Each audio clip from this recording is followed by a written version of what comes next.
This is suet I just got out of the freezer. One has a lot of red meat still attached. The other one is much cleaner. The difference matters more than anything else in this process.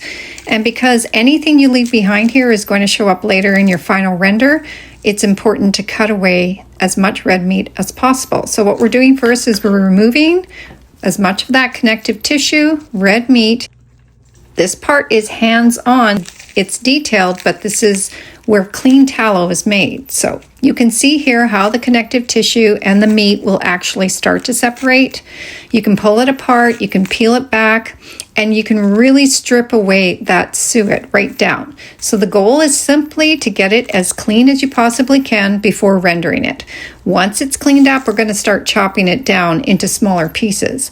And you can notice how firm this is and how dense it is. It's going to hold its shape, and that's exactly what you want. So from here, I'm going to move it into a food processor. This step is huge. It's very, very important because we're pulsing, we're not blending. We don't want to build heat here because heat at this stage can affect the quality of your final tallow. And that's why it's so important that your suet is cold when you go to this process.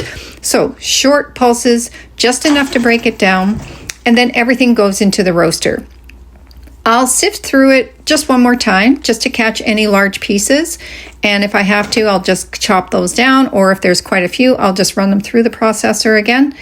Now we're ready for the first render. This is going to go into the oven at 195 degrees, and it's probably going to stay in there for about 12 hours.